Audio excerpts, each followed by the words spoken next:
Good afternoon. This is the rework video. Oh, of course, I totally just hit the camera. That's awesome. I'm sorry. I give you guys so many earthquake moments. I do apologize. Okay, so I thought this would be kind of fun to do a video series on the junk jar. Over time, I have just tossed stuff that I didn't like or didn't have any place to put it, or didn't know what to do with, or I don't know. It's sort of like my change jar, except it's all jewelry. So I thought it'd be fun to maybe once a week we'll do a video to rework something out of the junk jar. So here's the junk jar. I'm going to reach in, see what I find, and we'll rework it and see what happens. So, oh, okay. So there it is. So, ooh, pretty purple. I like me some purple. Okay, so I gotta find the other one of that. And sometimes you gotta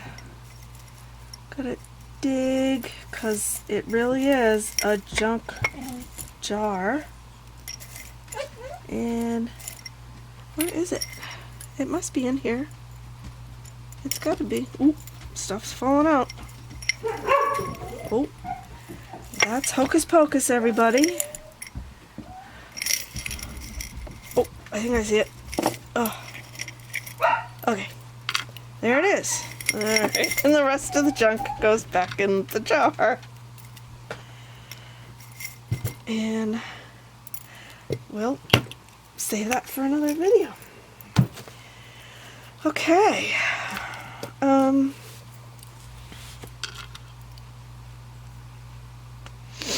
Well, this is all check glass.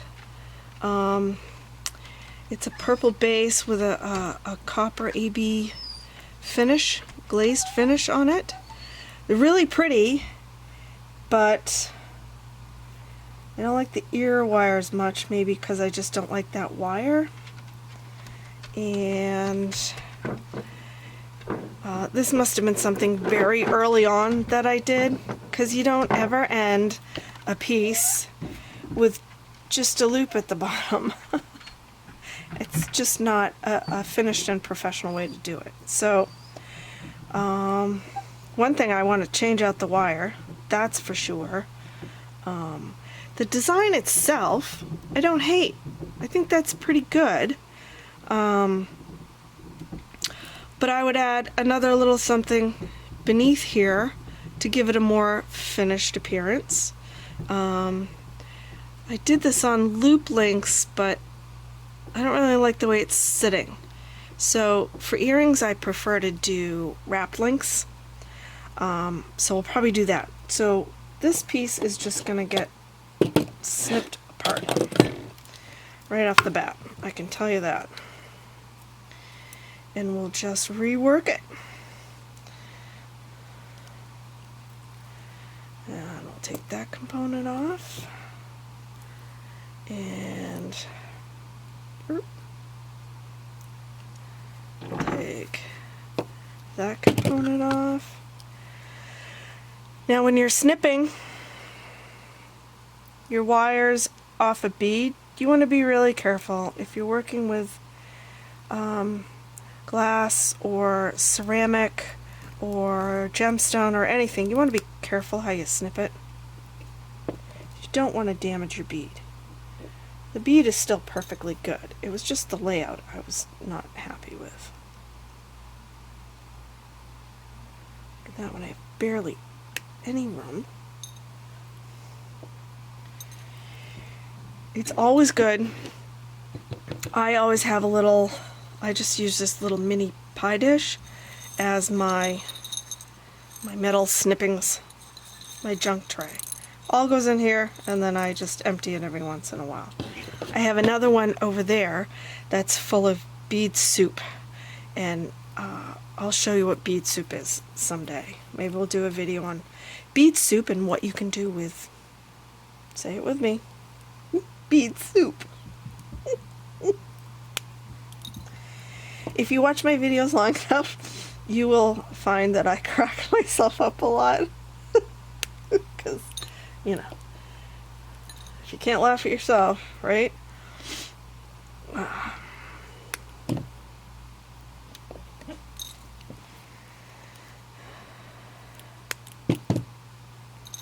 Alright. So we've got the atlas beads off, we have the faceted rounds off, and we have the leaves. Now, like I said, I didn't hate the layout. I thought it was pretty. But I think maybe one of the things I didn't like was putting a long atlas bead on the ear wire. Quite frequently I will decorate my ear wires. Do I have a pair of earrings in? I certainly do. I like it. I don't see a lot of people doing it. So this is actually the earring I was just wearing. I almost always decorate the ear wire itself with a bead. I just like that. And these pretty little green, this is vintage check glass. This is a personal pair of earrings. And hold on one sec, let me pop that back in. Okay.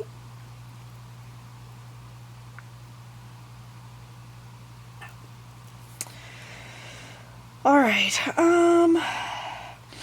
so we could do these in a gold, actually, or silver. I had them in raw copper, which isn't always great to do ear wires out of raw copper.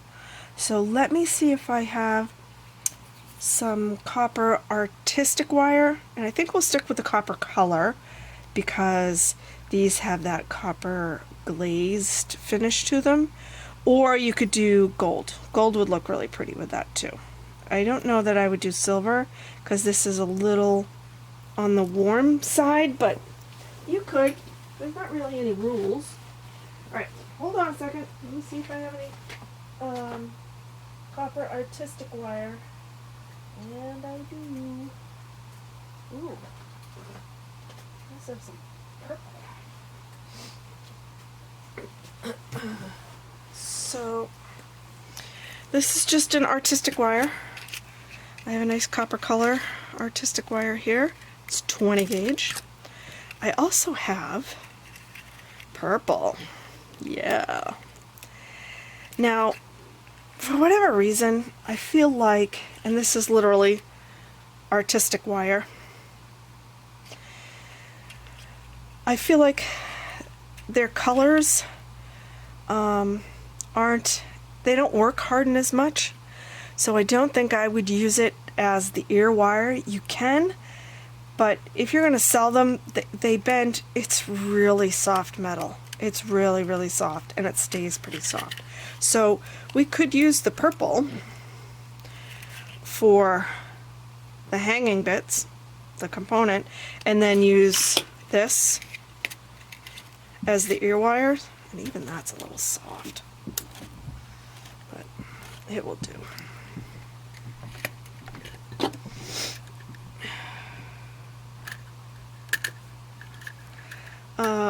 I've come up with sort of a sweet spot length for ear wires, and it's around the length of my finger, or a little less than 3 inches. I like to make the tails on my ear wires a little longer than you find normally out in the general market, because they don't walk themselves out of your ears, and you're not as prone to losing earrings, because nobody wants to lose their earring, right? So I'm just cutting. These are going to be the ear wires. These are Xuron snips. Xuron is one of the best companies I've ever tried their tools. I love their tools. These blue ones are Xurons also. Flush cutters only one side actually cuts flush, and that's the back side. This will give you the flat cut across the top of your wire. On the in, it bevels the tip of the wire a little bit, and you don't want that. So you'll notice I snipped off the end to get a flat, right? And then when I'm cutting the second wire, right, I'm just going to back it up, but I hold it with the flat end up because this is going to be my cut piece. I want a flat end there, and I want them the same length. So that's how I do that. And I'm probably, oh no, I'm not bumping the table with this one because it's on the floor. Yay! You'll see in some of my other videos, you kind of feel like you're in an earthquake zone because my other camera, I put the tripod on my work table, and yeah, you get the picture. Earthquake.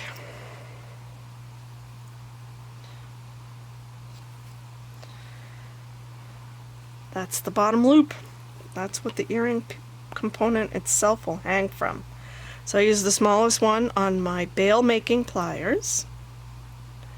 I grab it so it's right in there. I mean, you want it, you don't want it sticking out, so you get a nice loop.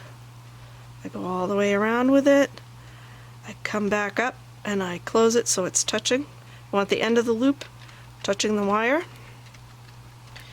And then I swing back around, and I don't know if you can see that. Can you see that? I want to just go boop, just to put a little back bend in things right here. That'll make it drape really nicely. Okay, so that's the start of our ear wires. And I have to say, I'm almost liking them just like this. And that'll be my component, and maybe I'll put a different bead. I'll find a different bead to put on the ear wire. And what do you say? Should we put it on the purple? Or should we put it on the copper? I could go either way, to be honest with you. Not a lot of the wire on the component piece is going to show. You'll see my little love knot at the bottom of the leaf. It's just a signature of my pieces.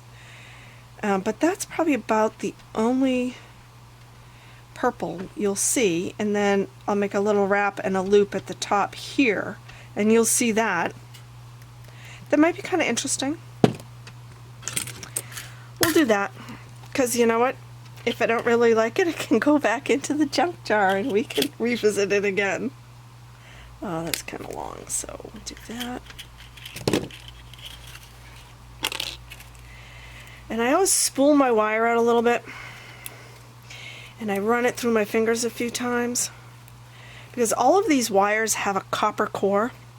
It's a copper core, and then it is plated in sterling silver, and then it is coated with the color, and then it has a nylon coating over that to protect it. So they're hypoallergenic. They won't bother you. This is made the same way. So with the copper core, and this is true of most metals, when you work them, when you move them and bend them and twist them and warm them up a little bit, they start to work harden, meaning they get a little stiffer. So that's a good thing, because you want your metals strong. Alright.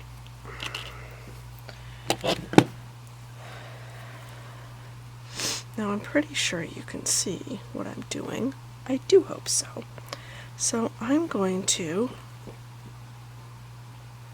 make my love knot. You have to be careful when you're working with these color-coded wires, because you can scratch them, and you don't want to do that. These are nylon jaw pliers, and I'm going to use them to tie my knot. And then you have a little love knot. I wonder if you're seeing this. I hope you are.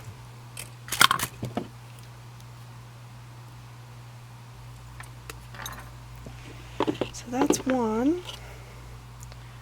Just my flat end. That's my flat end. Oh. So let's tie another love knot. And it just gets spun around the very tip of these round nose pliers.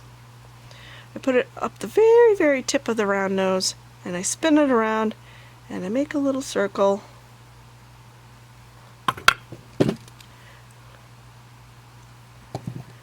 And then I feed the tail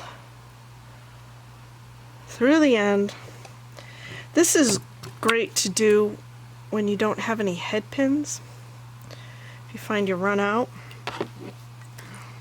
you can make your own. And I adopted it as my signature love knot because I don't really like commercially available head pins. They're usually in a 22 gauge wire, which I think is just a little too light. And I just like putting my love knot on everything. My little signature stamp. Oh, come on, come on, come on. Oh. Alright, so... Ooh, small hole in this. So, the hole in the leaf is very small. I can feel it. So I want to be careful as I'm pulling it down the wire because I don't want to scratch. And I don't want to break the bead.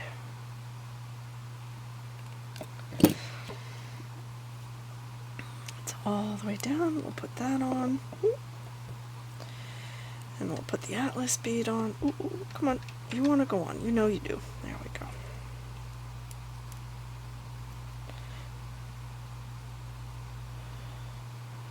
Alright. And that's how it'll hang. Now we're going to make a wrap loop at the top.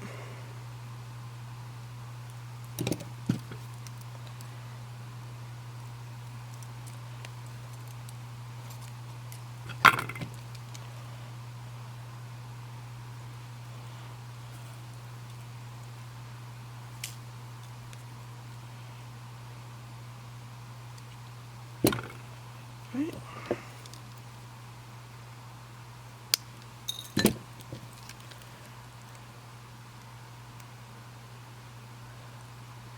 Then we tuck it in so the end is not sticking out.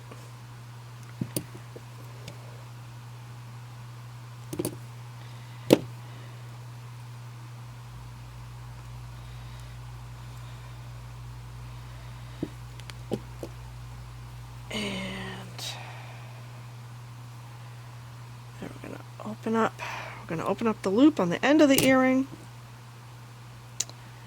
and we'll hang it on there,